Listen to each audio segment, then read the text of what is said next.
Hi friends, welcome back to my channel. ఈరోజు నేను చూపించే రెసిపీ వచ్చేసి ఎగ్ ఆమ్లెట్ అండి. సో ఎగ్ ఆమ్లెట్ అనేది ఈ విధంగా వేసుకున్నారంటే మీరు ఇంకోసారి చేసుకొని తినడమే కాకుండా పదే పదే ఈ స్టైల్లోనే చేసుకొని తింటారు. అంత టేస్టీగా ఉంటుంది. సో తప్పకుండా ట్రై చేయండి. ఇక్కడ నాది ఒక సీక్రెట్ ఉంది, మీదైతే షేర్ చేసుకుంటాను, చూసేయండి.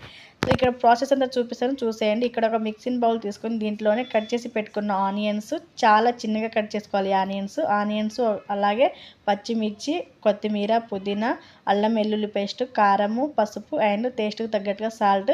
సో ఇక్కడ నేను అన్నీ వేసుకున్న తర్వాత మీకు నేను ఒక సీక్రెట్ అన్నాను కదా, ఈ సీక్రెట్ ఏంటిదంటే ఇక్కడ చికెన్ మసాలా వేసుకోవాలి. చికెన్ మసాలా వేసుకొని మొత్తం మంచిగా కలుపుకోవాలి. కలుపుకున్న తర్వాత దాంట్లోనే కొన్ని వాటర్ యాడ్ చేసుకొని మరి ఇంకోసారి మొత్తం మిక్స్ చేసుకోవాలి. సో మిక్స్ చేసుకున్న తర్వాత మీకు ఎన్ని ఎగ్స్ కావాలో అన్ని ఎగ్స్ తీసుకొని పగలగొట్టుకుని అయితే దీంట్లో యాడ్ చేసుకోవాలి. సో యాడ్ చేసుకున్న తర్వాత మంచిగా మిక్స్ చేసుకోవాలి.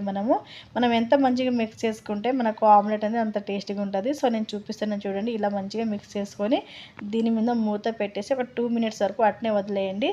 సో తర్వాత ఒక బ్యాన్ని పెట్టుకొని గ్యాస్ మీద హీట్ అయిన తర్వాత ఆయిల్ అంతా అప్లై చేసుకొని ఆయిల్ కొంచెం కొంచెం వేసుకుంటూ మిశ్రమాన్ని మనము ఎన్ని ఆమ్లెట్స్ కావాలో అన్ని ఆమ్లెట్ అయితే వేసుకోవాలి. నేను 2 ఆమ్లెట్స్ వరకు అయితే వేసుకుంటున్నాను.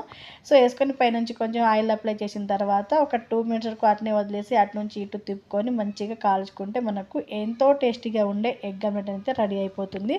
సో పిల్లలు కానీ పెద్దలు కానీ చాలా ఇష్టంగా తినరు అనేసి ఏముండదు. సో ఇక్కడ ఆనియన్స్, పచ్చిమిర్చి అన్నీ వేసినాం కదా, పిల్లలు తింటారో లేదో అనేసి మీకు డౌట్ రావచ్చు. బట్ అలా ఏముండదండి, చాలా ఇష్టంగా తింటారు. మా పాపకైతే చాలా ఇష్టము. సో ఎగ్గుతో చేసిన ఏ ఐటెం కన్నా మనము ఎవరికైనా ఇష్టం ఉండే ఉంటుంది. మా పాప కనుక అట్నే తింటుంది.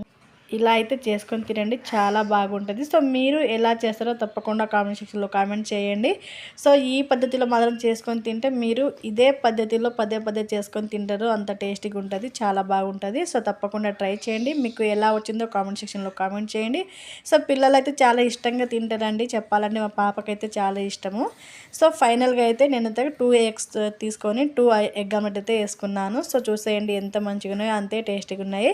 సో మన వీడియోస్ అయితే మాత్రం తప్పకుండా లైక్ చేయండి, షేర్ చేయండి, కామెంట్ చేయండి. ఇలాంటి మంచి మంచి రెసిపీల కోసం మన ఛానల్ తప్పకుండా సబ్స్క్రైబ్ చేసుకోండి. సో మీరు సబ్స్క్రైబ్ చేసుకోవడం వల్ల మనం చేసే ప్రతి ఒక్క వీడియోస్ మీరు మిస్ కాకుండా చూడొచ్చు. Thank you for watch. Thank you. By.